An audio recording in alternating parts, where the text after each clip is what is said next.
Jadi kita lihat orang yang menolak ya khilafahism, ya tidak paham sejarah.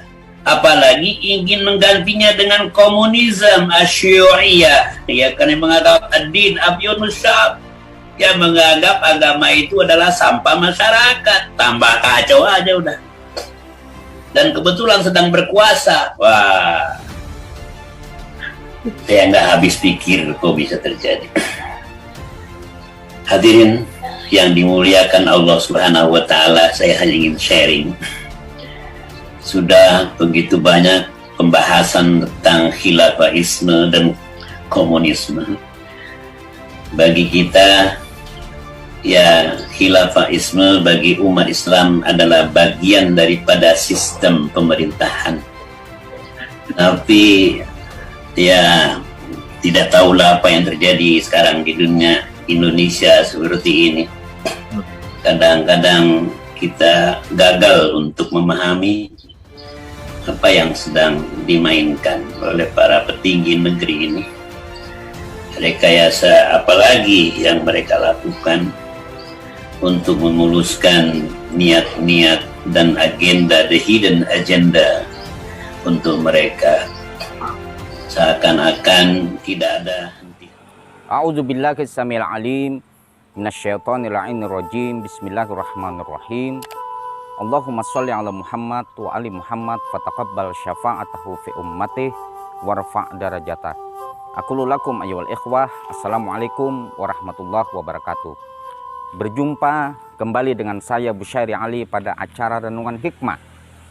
Kali ini kita sudah mendengar satu video yang berdurasi 1 menit lebih yang disampaikan oleh Wakil Ketua Umum Majelis Ulama Indonesia yang bernama Kiai Haji Muhyiddin Junaidi.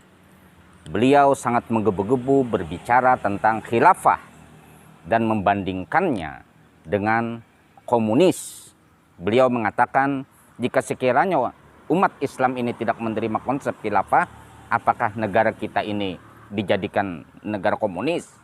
Begitulah beliau kesimpulannya berbicara seperti itu. Saudara-saudaraku sekalian rahimakumullah, ketika kita berbicara tentang khilafah, memang kata khilafah, term khilafah ini terdapat di dalam Al-Quran. Ada beberapa ayat yang berbicara tentang ada kalimat yang memuat khilafah, baik jamak, plural, tunggal. Seperti Allah Subhanahu wa Ta'ala mengatakan dalam Al-Quran, wa idh qala rabbuka lil malaikati inni ja'ilun fil ardi khalifah. Ingatlah ketika Tuhanmu berbicara kepada malaikat, mengatakan kepada malaikat, aku akan menjadikan khalifah di muka bumi. Nah, dalam ayat ini khalifah yang dimaksud oleh Allah Subhanahu wa Ta'ala adalah Adam alaihissalam. Nabi Adam alaihissalam adalah khalifah pertama di muka bumi. Sehingga memang manusialah yang mendapatkan mandat kekhilafahan. Akan tapi ketika dikaji dalam kalimat-kalimat di dalam Al-Quran ini, maka ketika berbicara tentang khilafah, dapat kita pahami bahwa khilafah tersebut adalah ja'lun ilahiyun, yaitu hak prerogatif Allah Subhanahu wa Ta'ala untuk menciptakannya. Masyaallah ikhwah yang dirahmati Allah Subhanahu wa Ta'ala. Lalu bagaimana khilafah yang terjadi pada masa lalu pasca wafatnya Rasulullah Shallallahu Alaihi Wasallam yang dipimpin oleh Khulafaur Rasyidin. Yang pertama adalah Abu Bakar, Umar, Utsman, dan Ali. Yang setelah Sayyidina Ali karamallahu wajhah dibunuh oleh seorang Khawarij Abdurrahman Ibnu Mulzam, maka sistem kekhilafahan yang 4 orang ini menjadi dan berubah menjadi sultanah, yaitu yang dikuasai oleh Bani Umayyah. Kemudian Bani Umayyah selanjutnya diberontak. Kemudian berpindahlah kekhilafahan tersebut ke tangan Bani Abbasiyah. Sampai terus selalu terjadi pemberontakan sampai berdirinya Turki Utsmani. Sampai 1924, tahun 1924 Turki Utsmani ini dikodeta oleh Inggris. Kemudian Inggris memecah belah negara-negara kaum muslimin dengan beberapa bagian yang apabila kita melihat dari sisi ini, maka saya menilai bahwa khilafah yang berjalan di tengah-tengah umat setelah khalifah 4 orang ini syarat sekali dengan suksesi kepemimpinan. Ketika kita berbicara tentang khilafah, kita juga harus berbicara khilafah dalam ranah teologis. Dan ketika kita berbicara dengan fakta sejarah, kita akan melihat bahwa khilafah yang dimaksud oleh orang-orang ini, dan sejarahnya nyata, setiap berganti kepemimpinan rezim selalu terjadi pemberontakan, selalu terjadi kudeta. Bani Umayyah berdiri, kemudian Bani Umayyah mau runtuh, di ujung runtuhnya Bani Umayyah itu diberontak oleh Bani Abbasiyah, sampai seterusnya. Sekarang di zaman modern ini, orang-orang khususnya organisasi-organisasi yang menamakan dirinya pengusung khilafah, seperti Hizbut Tahrir di Indonesia, Hizbut Tahrir Indonesia yang sudah dibubarkan tahun 2017, yang menjadi sebuah pertanyaan, jika khilafah itu ingin ditegakkan pada hari ini, sedangkan beragam madhab umat Islam di tengah-tengah kita sekalian, setelah tegaknya khilafah tersebut, itu mengambil madhab mana?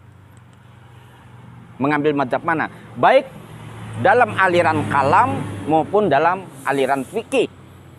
Nah, oleh karenanya saya melihat orang-orang yang mengusung khilafah, apalagi terbukti secara fakta nyata di tengah-tengah kita, bagaimana Suriah dengan ISIS, dengan Daulah Islamiyah Syam wa Irak.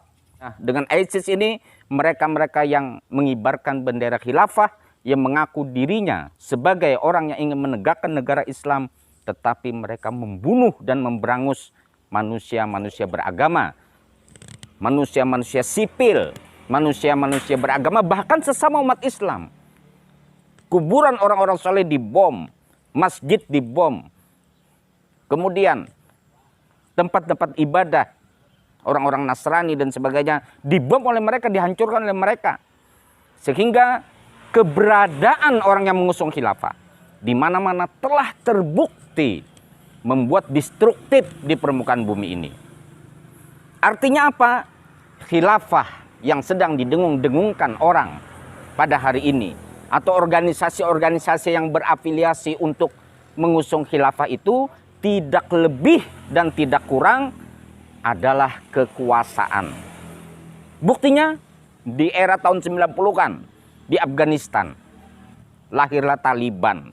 Di Afghanistan melawan Uni Soviet, maka lahirlah faksi-faksi, ada Burhanuddin Rabbani, ada Rasul Sayyaf dan lain-lain. Semuanya pecah, belum lagi tumbuh sebuah negara yang berbasis Islam menurut versi mereka, akan tetapi semua itu hanya isapan jempol belaka. Semuanya tidak terbukti. Lebih-lebih di Indonesia menurut kesepakatan dari pendiri bangsa ini, kita telah menemukan satu model negara, yaitu Negara Kesatuan Republik Indonesia dengan berfalsafahkan dan berideologikan Pancasila dan Undang-Undang Dasar 1945, itu bisa untuk mengikat keragaman yang terjadi di tengah-tengah kita.